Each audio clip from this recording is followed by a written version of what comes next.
ॾिसंदड़नि खे ॿीहर आउं भलीकार चवां थी अॼु पंहिंजे प्रोग्राम सुबुह मेहरान में ई प्रोग्राम सां सहकार मौजूदु आहे कैडबरी डिलाइट जो। कैडबरी डिलाइट वारा चवंदा आहिनि दिलि खटियो डिलाइट सां ऐं मिठो पंहिंजे रिश्तनि में विरायो, पंहिंजे रिश्तनि खे मज़बूत बणायो, ख़ूबसूरत बणायो। व्यूअर्स, असांजे प्रोग्राम में ज़ारा शेख साहिबा मौजूदु आहिनि, ब्यूटी एक्सपर्ट असांजे प्रोग्राम में मौजूदु आहिनि ऐं इन फ्रीलांसर मौजूदु आहे अब्दुल मोहमिन समो। सो 9th ग्रेड में तव्हां पढ़ो पिया, स्कूल जो ओवरऑल इन्वायरमेंट कीअं हूंदो आहे?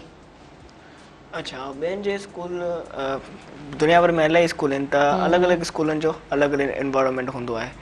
बट अॼु असां ॾिसूं त अॼुकल्ह त स्कूल बि ॿारनि खे एम्पावर कनि था त अहिड़ी अहिड़ी नई एक्टिविटीज़ जी तरफ़ अचनि, नई नई स्किल सिखनि। हाणे अगरि मां फ्रीलांसिंग खे थोरो हिन सां कनेक्ट कयां त स्कूल कहिड़ी शइ सेखारे थो असांखे, उहा आहे कम्युनिकेशन स्किल, ॻाल्हाइण जो तरीक़ो असांखे सेखारे छॾे।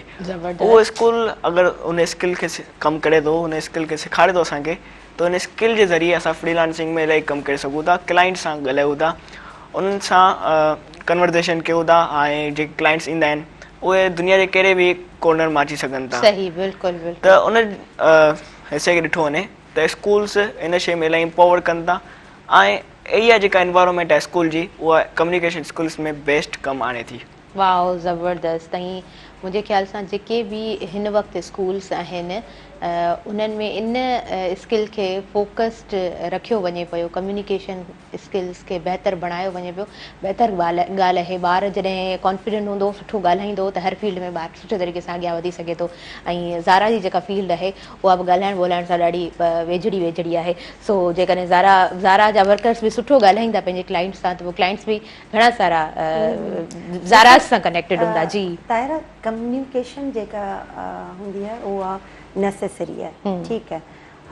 हर डिपार्टमेंट में कम्युनिकेशन मैटर करे थी, नो डाउट नो डाउट। अगर असां टीचर्स आहियूं त ऑफकोर्स असां जेसि ताईं पंहिंजे स्टूडेंट खे प्रॉपर तरीक़े सां कम्युनिकेट न कंदासीं त असांजो स्टूडेंट असां ताईं प्रॉपर पहुची ई नथो सघे, या उहो असांजे थिंकिंग खे या विजन खे सम्झी नथो सघे।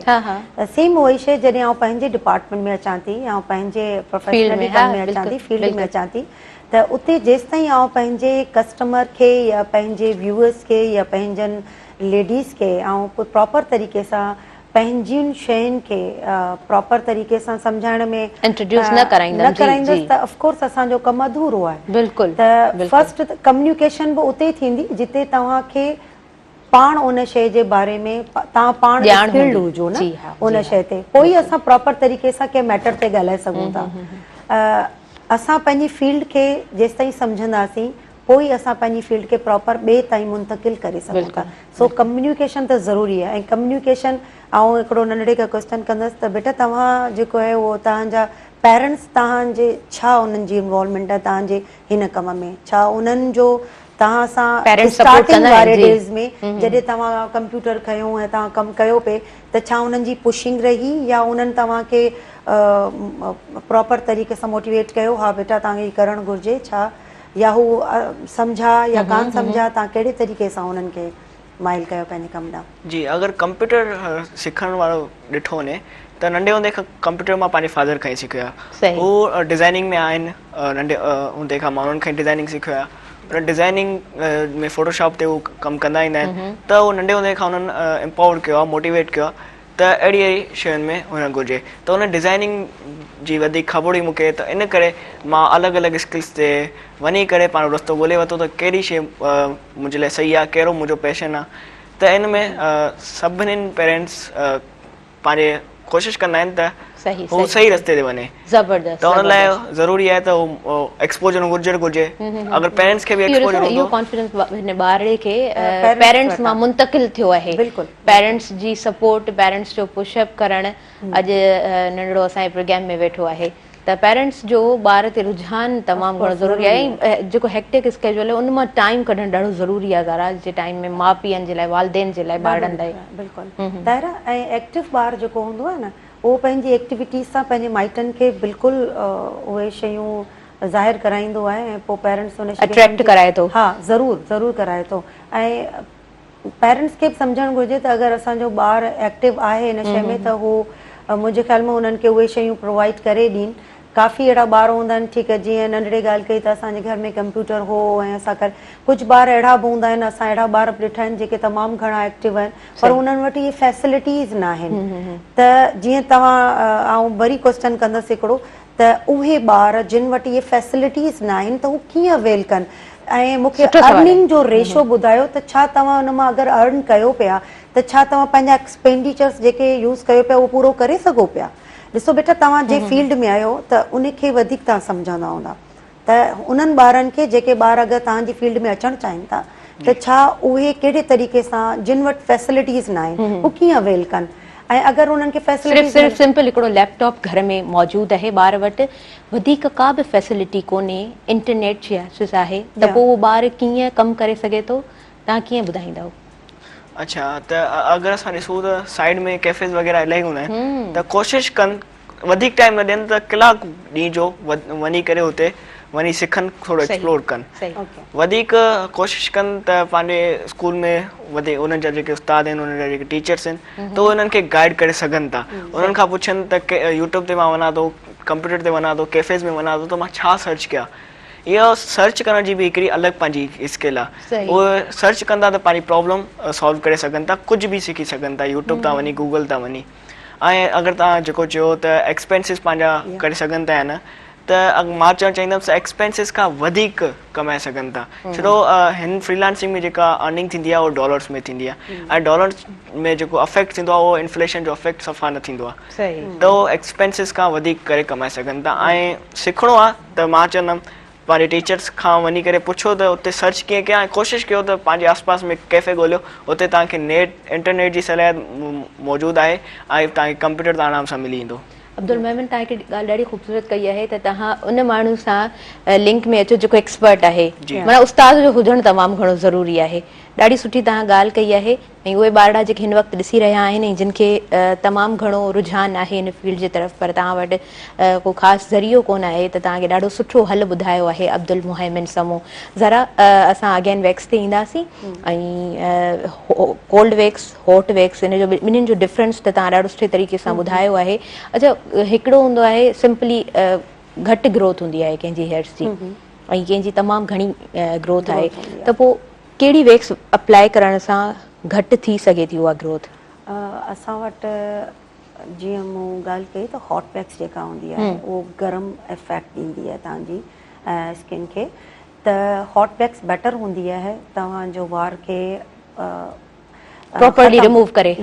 जीअं मूं रेज़र जी ॻाल्हि कई त रेज़र सां 3 to 4 डेज़ में तव्हांजो वार अची वञे थो, ठीकु आहे। उन खां पोइ जॾहिं असां कोल्ड वैक्स ते अचूं था त कोल्ड वैक्स में बि नियर अबाउट 15 to 20 डेज़ लॻंदा आहिनि वरी वापसि खां ग्रो करण में। बट हॉट वैक्स जेको आहे टेक अ टाइम वठे थी, ऐं एटलीस्ट मुंहिंजे ख़्याल में 1 मंथ ताईं तव्हांजो वार जेको आहे उहो नथो निकिरे, वरी अची था वञूं ग्रोथ ते। ॾिसो, कुझु अहिड़ा असांजा जीअं जेंट्स जा वार इलाही थिक हूंदा आहिनि, राइट, त तव्हांखे लेडीज़ बि अहिड़ी ॾिठियूं हूंदियूं जिन जा उहे एरियाज़ जेके प्रोमिनेंट हूंदा आहिनि उहे इलाही थिक थी वेंदो आहे यार। उहो कॉज़ छाजो हूंदो आहे? उहो हूंदा आहिनि हार्मोनल डिसबैलेंस जे करे, कंहिंजा अप आहिनि कंहिंजा डाउन आहिनि, उन सां असांजो हेयर ग्रोथिंग घणी थी वेंदी आहे। ऐं जेको हार्मोनल हेयर हूंदो आहे उहो घणो वधंदो आहे, त उन ते तव्हां वैक्सिंग बि कंदा त उनजो उन ते एतिरो को असरु कोन पवंदो आहे, टू बी ऑनेस्ट। असां अगरि कस्टमर्स खे चऊं था त न न न न हॉट वैक्सिंग सां तव्हांजा वार सफ़ा ख़तम थी वेंदा, उनजे लाइ प्रॉपर ट्रीटमेंट आहे, IPL आहे, असां वटि IPL थिए थो, लेज़र ट्रीटमेंट असां ज़ारास वटि थिए थो, ऐं असांजा हींअर त उन ते कंसेशन्स बि हलनि पिया, ऐं ही पूरो मंथ असां उन्हनि खे कंसेशन ॾियूं पिया। त अगरि तव्हां हार्मोनल हेयर या फेस जा या बॉडी जे कंहिं बि पार्ट जा हेयर फॉर एवर जे लाइ ख़तमु कराए सघो था, अगरि तव्हां वैक्स बार बार वैक्सिंग नथा करे सघो, सही सही, त तव्हां IPL जो जेको सिस्टम आहे उहो करायो, तव्हांजा वार लेज़र जे थ्रू बिल्कुलु ख़तमु थी वेंदा हलिया। बट सेशन्स थींदा आहिनि, माण्हू सेशन्स खां इलाही भॼंदा आहिनि, त सेशन्स ज़रूरी आहिनि। ही बि तव्हांजो कमु जेको आहे हर मंथली तव्हां अची करायो था, या मंथली असांजो कमु थिए थो, त तव्हां अगरि प्रॉपर टाइम पीरियड हूंदो आहे ज़ारा सेशन्स कीअं हलंदा आहिनि, थोरो एक्सप्लेन कंदा हलिजो। ताहिरा, ॾिसो, फेस जो अगरि असां सेशन्स करूं था त फेस हिकिड़ो अहिड़ो एरिया आहे जेको तव्हांजो 14 to 15 या 16 बि असांजा सेशन्स खणी हलंदो आहे, ठीकु आहे, छो जो उन्हनि में जिते जेके असांजो अपर लिप एरिया आहे, चिन एरिया आहे, इहो हार्मोनल डिसबैलेंस जे करे हिते थिक हेयर हूंदा आहिनि ऐं जेको इलाही टाइम पीरियड वठंदा आहिनि, राइट। उन खां अलावा जीअं अंडर एरियाज़ जेके हूंदा आहिनि उहे त 4 to 5 टाइम्स सां तव्हांजा बिल्कुलु ख़तमु थी वेंदा आहिनि। तो बॉडी जा कुझु अहिड़ा पार्ट्स हूंदा आहिनि जिते तव्हांखे 5 to 6 या 8 सिटिंग सां बि तव्हांजा वार जेके आहिनि उहे काफ़ी हद ताईं ख़तमु थी वञनि था, बट इहो आहे त कुझु सालनि में मतिलबु 8-10 सालनि खां पोइ वरी उते हेयर ग्रो थिए थो, बट रियरली अगरि तव्हांजो वार सफ़ा ॾिसो, वार जो टेक्सचर ॾिसंदा आहियूं केतिरो थिक आहे केतिरो थिन आहे, तव्हांजो वार जेको अगरि थिन आहे त उनजी त ग्रोथ ख़तमु थी वेंदी हली आहे, उहो ख़तमु थी वेंदो हलो, बट तव्हांजो वार थिक आहे त इट टेक्स टाइम। सही सही सही। अगर वार माना वधीक मोटो आहे, थिक आहे वार तव्हांजो, त उहो ज़ाहिरी ॻाल्हि आहे थोरो घणो टाइम वठंदो, पर इहो प्रॉपर हिकिड़ो तरीक़ो आहे, हल आहे, बार बार वैक्सिंग अप्लाई करणु, स्किन खे बार बार डैमेज करणु, अगेन हेयर ग्रोथ खां वधीक बेटर सुठो सोल्यूशन आहे। अच्छा ज़ारा, उन खां अलावा ही जेका बीन वैक्स आहे इन जो यूज़ेज छा हूंदो आहे? बीन वैक्स जो बि सिस्टम इहो आहे त बीन वैक्स जेका आहे उहा असां जी नंढा नंढा बीन्स जे बीन्स हूंदा आहिनि ऐं पोइ उन क्रिस्टल टाइप बीन्स हूंदा आहिनि। अच्छा, हिननि खे सुञाणण जो बि वे आउं तव्हांखे ॿुधायां थी, असां वटि मार्केट में हर टाइप जी बीन मिले थी। ही ॾिसो, असां हिन में ऐं हिनखे नेल हणां पई त ही तव्हां ॾिसंदा ही बिल्कुलु अंदरि वियो हलियो आहे, इट मीन्स ही बीन्स जेके आहिनि उहे ओरिजिनल आहिनि, ठीकु राइट, जेके बिल्कुलु थिक हुजनि ऐं बिल्कुलु टाइट हुजनि, टाइट आहिनि त हू मतिलबु तव्हांखे फेक तव्हांखे मिलियो आहे, त इहा बि सुञाण ॾेई छॾियां अगरि के लेडीज़ पंहिंजो बीन्स वठनि थियूं।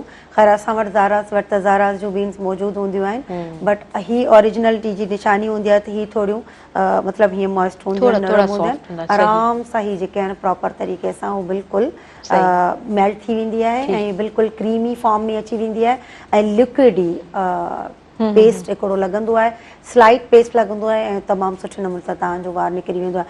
अगरि असां हॉट वैक्सिंग में मतिलबु करियूं था, डिवाइड करियूं था इन्हनि शयुनि खे, त हॉट वैक्स जेको आहे उन सां अगरि तव्हांखे 1 मंथ में हेयर प्रॉपर अची था वञनि त असां अगरि रिका या बीन वैक्स कयूं था या कोल्ड वैक्स कयूं था, सॉरी हॉट वैक्सिंग में बि जेके बीन वैक्स यूज़ कयूं था त उन सां छा थींदो आहे, तव्हांजो टाइम ड्यूरेशन थोरो वधी वेंदो आहे, ठीकु, ऐं हिन सां तव्हांजा इनग्रोन हेयर जेके आहिनि उहे कोन थींदा आहिनि कंटिन्यूअसली यूज़ करण सां। तव्हां ॾिसो, रेज़र यूज़ करियो था कंहिं जॻह ते त उते तव्हांजा इनग्रोन हेयर ईंदा ऐं उन्हनि खे कढणु ॾाढो ॾुखियो हूंदो आहे। असां इन टॉपिक ते ऐं यूट्यूब ते पंहिंजा मुंहिंजो चैनल बि आहे ऐं उते इहे शयुनि जा टिप्स ॾींदी बि आहियां त इनग्रोन हेयर्स छो थींदा आहिनि, छाजे लाइ थींदा आहिनि, वरी कॾहिं इन्हनि ते बि डिस्कस कंदासीं। But after waxing ingrown hair अगरि अचे पियो त इट मीन्स तव्हांजो हेयर प्रॉपर तरीक़े सां रहिजी वियो आहे तव्हांजी बॉडी में, या तव्हांजो उते बम ठही वियो आहे जंहिंजे करे तव्हांजो वार अंदरि रहिजी वियो आहे जेको तव्हांजो निकिरी न सघियो आहे ऐं पोइ ॾाढो इरिटेट कंदो आहे ॿाहिरि निकिरण में, पोइ उनखे बिल्कुलु असांखे पोर करे पोइ कढणो पवंदो। हा बिल्कुलु, ऐं पोइ वरी इहा कंडीशन तव्हांखे डॉक्टर्स ताईं खणी वेंदी आहे, न असां करे छॾींदा जी जी जी, बट मोस्टली ज़ारा जेको सिवियर प्रॉब्लम थी वेंदो आहे त उहो ऑब्वियसली हिकु एक्सपर्ट डॉक्टर ई सॉल्व करे सघे थो। व्यूअर्स, वक़्तु साही जो थी वियो आहे ऐं हिन प्रोग्राम सां सहकार मौजूदु आहे कैडबरी डिलाइट जो। दिलि खटियो डिलाइट सां, काॾे न वञिजो, ॾिसंदा रहिजो अॼु पंहिंजो प्रोग्राम सुबुह में।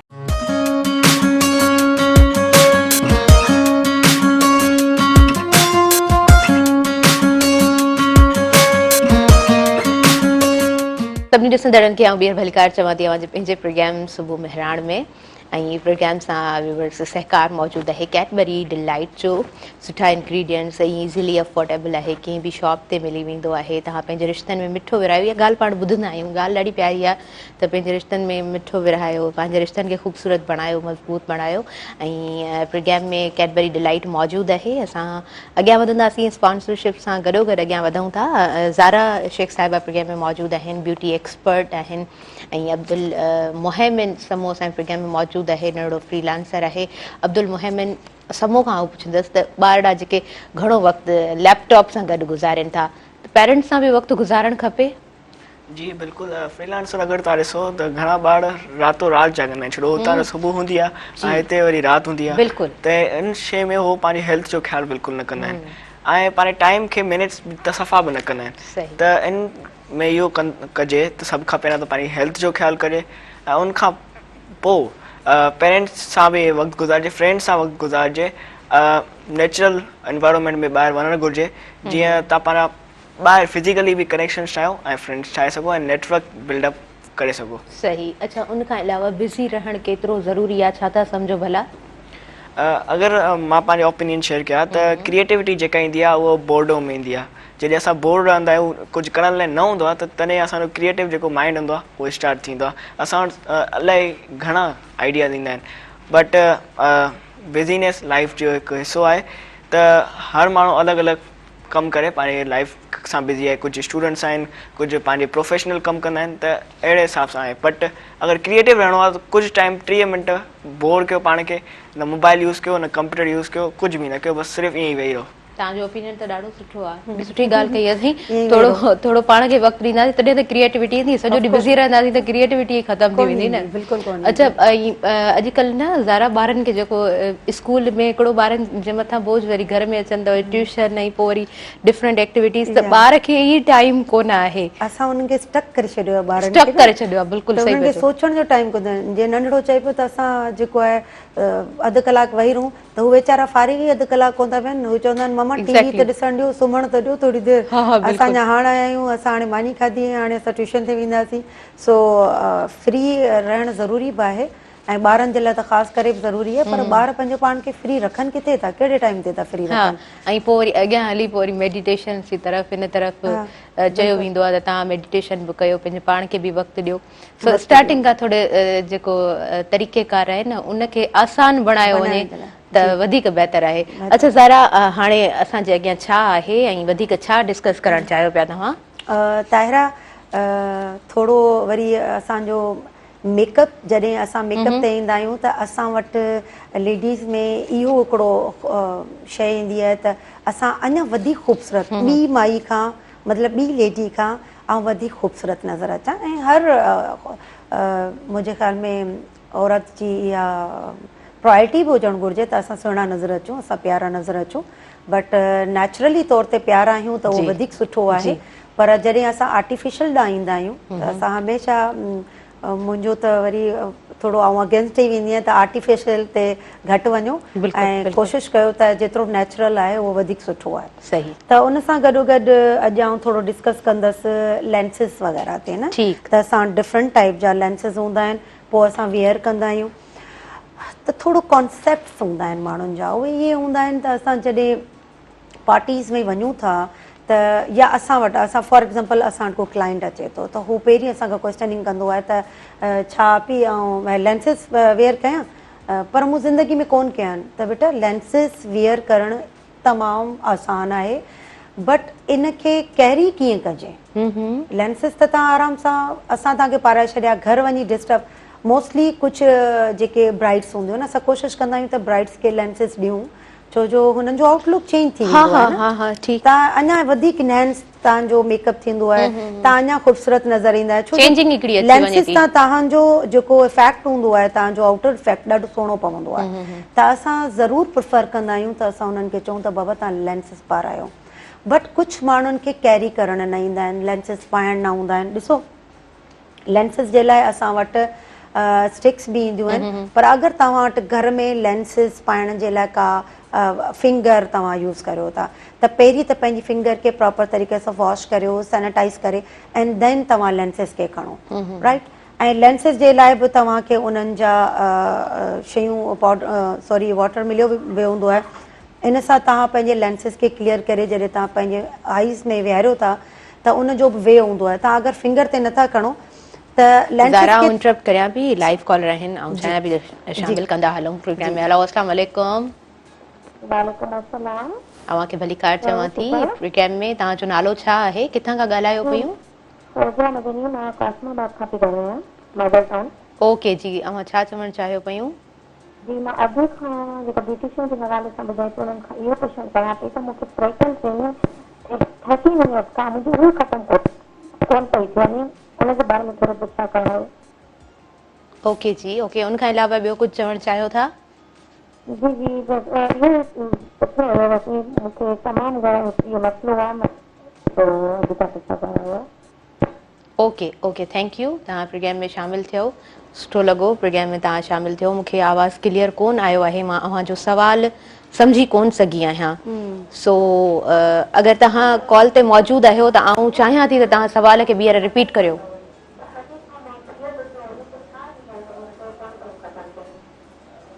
राणी, मूंखे तव्हांजो आवाज़ु सम्झ में न आयो आहे, ऐं चाहियां थी त तव्हां सुवालु ॿीहर पुछो। मां इहो चवणु पई चाहियां, पुछणु पई चाहियां बल्कि त अॼु जेका ब्रिटिशनि जे हवाले सां कुझु ॿुधाए पई, उनखां इहो पुछणो हुयो त क्रेटन फिल्म जी स्किन ते उहे ख़तमु कोन पयूं थियनि, छा रीज़न आहे? ओके ओके, स्किन त छा कोन ख़तमु थियनि? स्किन तां पिंपल्स ख़तमु नथा थियनि? पिंपल्स न, क्रेटन शाइनिंग। ठीकु आहे, okay okay, thank you so much, thank you so much. थोरो आवाज़ जो मसइलो हो त मूंखे ॻाल्हि सही सम्झ में न पई अचे। छायूं जेके, जी हा जी जी, मलेज़िया ही हिकिड़ी, अगरि अधी लाइव आहे त आउं क्वेश्चन करणु चाहींदसि उन्हनि खां त बाबा ही तव्हांजो छायूं ज़ारा कॉल ड्रॉप थी चुकी आहे, ओके, सो तव्हां छा पुछणु चाहियो पिया? ॾिसो, छायुनि जे लाइ वरी असां हिन ते बि प्रोग्राम कंदासीं ऐं इहो तमामु सीवियर मसइलो आहे लेडीज़ जो स्किन जे हिसाब जी सां। हा, बिल्कुलु बिल्कुलु। ॾिसो, छायूं अगरि तव्हां सम्झो था त तव्हांजी फॉर एवर जे लाइ ख़तमु थी सघनि थियूं त बिल्कुलु कोन थियूं थी सघनि। अगरि तव्हांखे ॿुधायो वञे थो त ही तव्हांजूं बिल्कुलु जड़ खां ख़तमु थी वेंदियूं त इहो जेको बि तव्हांखे ॿुधाए पियो, डॉक्टर ॿुधाए पियो या का ब्यूटिशियन ॿुधाए पई, उहो तव्हांखे बिल्कुलु मिसगाइड करे पई। अच्छा, मतिलबु जेके बिल्कुलु डार्क पैचेस थी वेंदा आहिनि उहे न रिमूव थींदा आहिनि? नो, इम्पॉसिबल। ॾिसो, असांजी छायूं जेके मलेज़िया में आहिनि उहे असांजी मथे चढ़ी ईंदियूं आहिनि। हिन ही 3 स्किन जूं लेयर्स आहिनि, ठीकु आहे, 1 2 3। हिन 3 लेयरनि जे डीप ताईं तव्हांजी छायूं आहिनि। मतिलबु हिन 3 लेयरनि तां मथे चढ़ी तव्हांजी फर्स्ट लेयर ताईं अची वयूं आहिनि। इट मीन्स हू हाणे कंफर्म आहिनि, हाणे ही तव्हांजूं लहंदियूं कोन। हा, लाइटर ज़रूरु थी सघनि थियूं पर ख़तमु कोन थींदियूं। हाणे मूंखे अधी अगरि ऑनलाइन हुजे हा त उन्हनि खां क्वेश्चन कयां त ही तव्हांखे छाजे करे थियूं आहिनि। छो ॾिसो, छायूं अचणु इहो अमल जेको आहे इलाही या त केमिकल प्रोडक्ट्स तव्हां यूज़ करियो पिया उन्हनि सां थियनि थियूं। तव्हां कार्टिज़ोन्स जेके यूज़ करियो पिया उन्हनि सां अचनि पियूं। तव्हांजी प्रेगनेंसी थी आहे उनजे करे तव्हांखे अचनि पियूं, छो जो तव्हांजो होमोग्लोबिन घटि थी वेंदो आहे, तव्हांजो ब्लड सर्कुलेशन घटि थींदो आहे, जंहिंजे करे तव्हांजो छायूं स्किन ते पैचेस अची वेंदा आहिनि, ब्लैक ब्लैक, ऐं उहे पहिरीं डॉट खां स्टार्ट थींदा आहिनि। अगरि तव्हांखे जॾहिं उहे सना सना डॉट्स अचनि था त अगरि तव्हां उन्हनि खे प्रॉपर प्रिकॉशन्स पहिरीं वठो था त बेटर आहे त हू उते ई ख़तमु थी थियूं वञनि। बट अगरि उहे वधीक थी वियूं आहिनि, ज़्यादातर तव्हांजे नोज़ एरियाज़, छो जो ही इलाही सेंसिटिव एरियाज़ हूंदा आहिनि,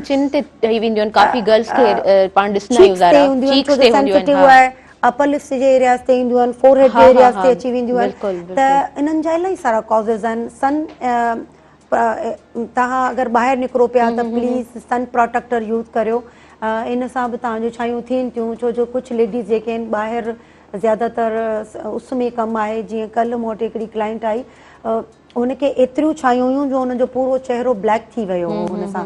त मूं हुननि खां पहिरियों ई क्वेश्चन इहो कयो त छा तव्हांजे घर में उस जो इफेक्ट तमामु घणो आहे छा? सो मक़सदु इहो चवण जो त राणा, असांखे इहो ज़रूरु ख़बर हुजणु घुरिजे त तव्हांजूं छायूं कहिड़े टाइप जूं आहिनि ऐं ख़तमु छो कोन पियूं थियनि। अगरि तव्हांजूं उहे सीवियर वारियूं आहिनि त उहे बिल्कुलु ख़तमु कोन थींदियूं।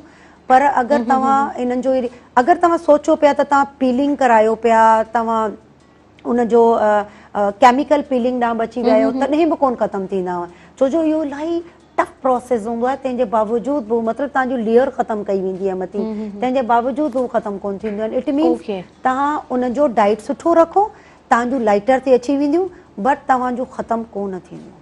बिल्कुलु, जेकॾहिं डार्क आहिनि, बिल्कुलु उन पीक ताईं आहिनि त पोइ सॉरी टू से पर उहे ख़तमु कोन थींदियूं। पर हा लाइट Lighter ज़रूर थी, थी सघनि इलाज थियूं खां पोइ। इलाज खां पोइ हा बहितर तव्हांजी खुराक हुअणु खपे सुबुह जे वक़्त में नाश्तो तव्हां करियो ज़रूर वठो, पाणी पाणी जो intake तव्हां कयो। जी पाणी जो सुठो खीर वठो। एग्ज़ैक्टली ज़ारा पीनट्स वग़ैरह वठो ऐं उन खां अलावा ज़ारा हिकिड़ो जीअं तव्हां होम रेमेडीज़ शेयर कंदा आहियो असां होम सां रेमेडी इहा ई आहे त तव्हां जेको ॾिसो सैलिसिलिक हूंदो आहे एसिड हिन में दही में न दही में आलू ग्राइंड करे उन्हनि जो जेको पाणी आहे उन में दही मिलाए टमाटो मिलायो इहे 3 शयूं जेके आहिनि उन में सैलिसिलिक आहे सही, ठीकु आहे इन्हनि 3 शयुनि खे हिक ॿिए में मिक्स करे उहो तव्हां छांइनि ते अप्लाई करियो तमामु सुठा रिज़ल्ट्स मिलंदा इहो तव्हां करे ॾिसिजो महिरबानी कयो ऐं 2 and 3 times इन अ वीक कयो सही ठीकु इनखे कंटिन्यू कयो 2-3 महीननि ताईं तव्हां ॾिसंदा तव्हांजो इलाही शयूं घटि थी वेंदियूं ठीकु आहे ओके जी ओके एंड ज़ारा तव्हां डिस्कस कयो पिया असां अचूं था वरी लेंसिस ते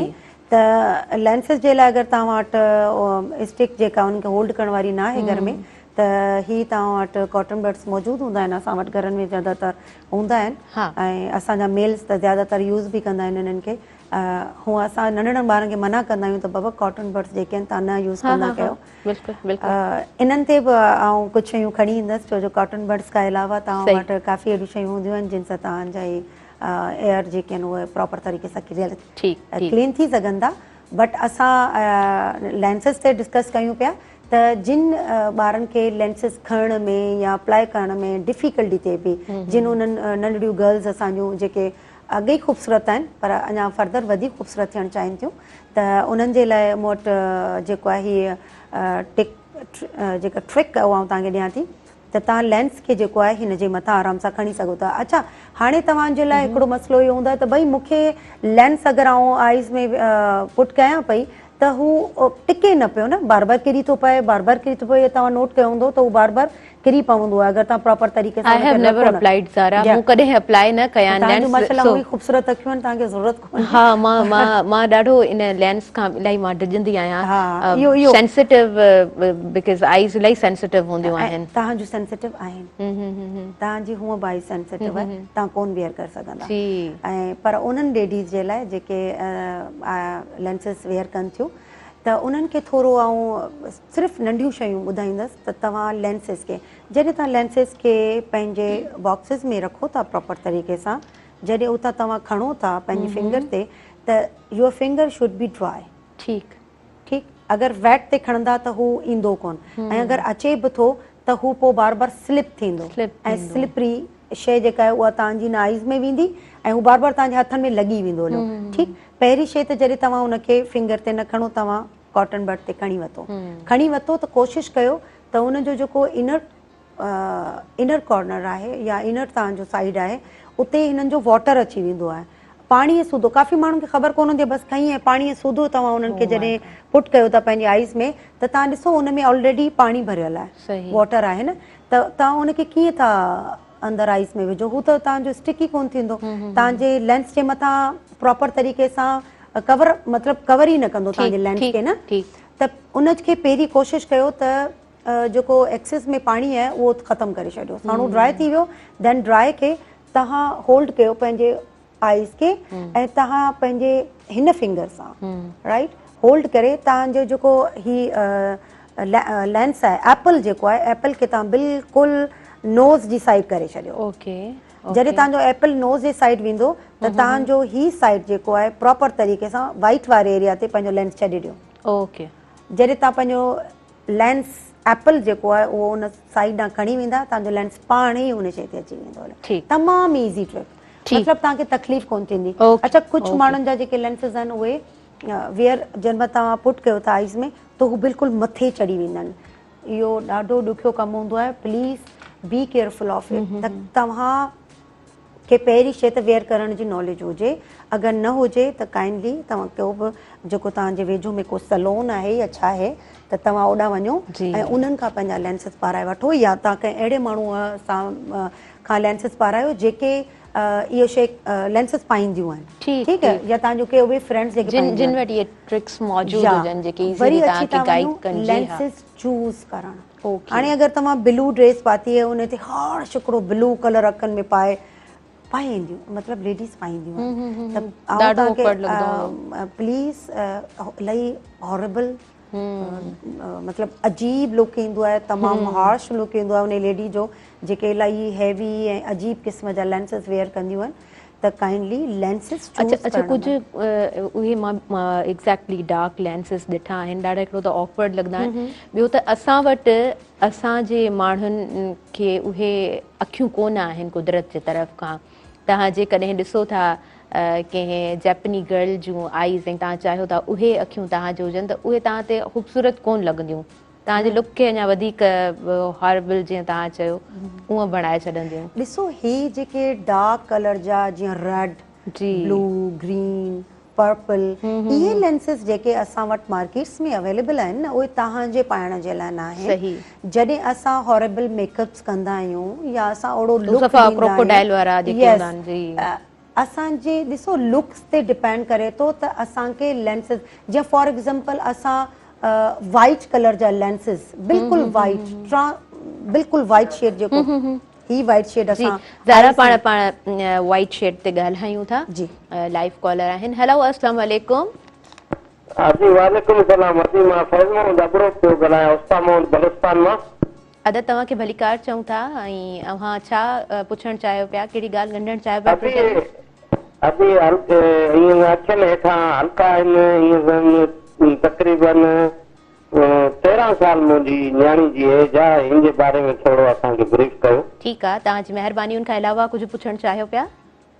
हा ॿियो अभी इहो हल्का शादी वजा कोन हूंदा आहिनि, जीअं मुंहिंजी उमिरि ईअं 43 आहे एनी टाइम।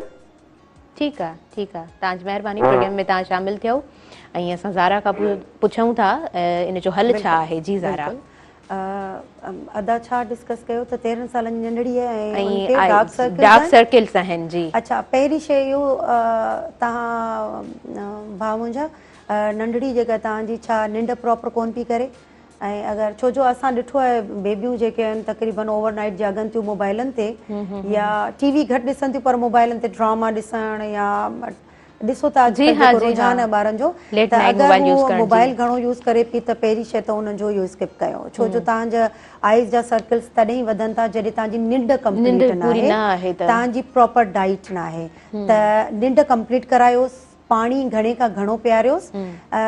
13 साल त इलाही नंढड़ी एज आहे, उन में डार्क सर्कल्स त पहिरीं शइ हुजणु न घुरिजनि पर थिया आहिनि त इन जो कॉज़ इहो ई थी सघे थो त या त उन निंड वीक आहे, छो जो डाइट प्रॉपर न हूंदी त ज़ाहिर तव्हांखे डार्क सर्कल्स ईंदा। ठीकु आहे, त डार्क सर्कल्स जे लाइ तव्हांखे आउं तमामु सुठी रेमेडी ॾियां थी, उहा इहा आहे त चांहि जेका आहे, चांहि जेका बॉइल करियो था उनजी जेका पती बची वञे थी उनखे कंहिं बि कॉटन में तव्हां डुबोयो ऐं उहे कॉटन्स रखायो उनजे आइज़ ते हेठां। सही जी तव्हां जॾहिं न भले बंदि कराए रखी छॾियो नो प्रॉब्लम, छो जो जेके तव्हांजा डार्क सर्कल्स न जस्ट ही एरियाज़ कोन कवर कंदा आहिनि, तव्हांजो पूरी एरिया कवर कंदो आहे। जी अंडर पूरो अंडर आई खां वठी फुल असांजो डार्क एरियाज़ हूंदा आहिनि त उन्हनि खे तव्हां टी बैग्स जो जेको पाणी आहे उहो स्क्वीज़ करे ऐं तव्हां घर में भले तव्हां वटि उहा टी बैग्स न आहिनि त चांहि जी पती वारो जेको पाणी आहे उन मां तव्हां कॉटन खे डुबोए स्क्वीज़ करे हल्को सो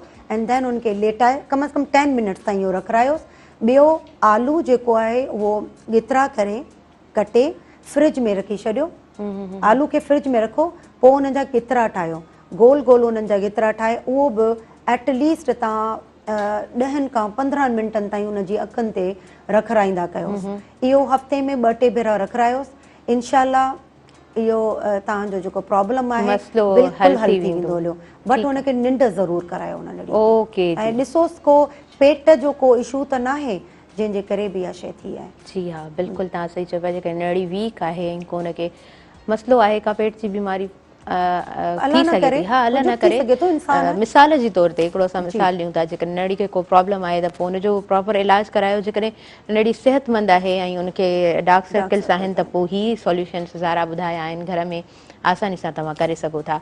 जी ज़ारा उनखां अलावा तव्हां वाइट आई लेंस जी ॻाल्हि कयो, वाइट लेंसिस जीअं फॉर एग्ज़ाम्पल एतिरा वाइट लेंसिस तव्हां वेयर कयो था त इहे बि मतिलबु जॾहिं असां डरोना फेसिस ठाहींदा आहियूं, मतिलबु उहो ई चवां थी क्रिएशन्स आहिनि, तव्हां कहिड़ो बि फेस तव्हां क्रिएट करे सघो था, कहिड़ा बि इमोजीस चेहरे ते ॾेई सघो था, त उन्हनि जे करे असां इहे red, blue, purple, green lenses wear कंदा आहियूं, जेके इलाही हॉरेबल हूंदा आहिनि, राइट।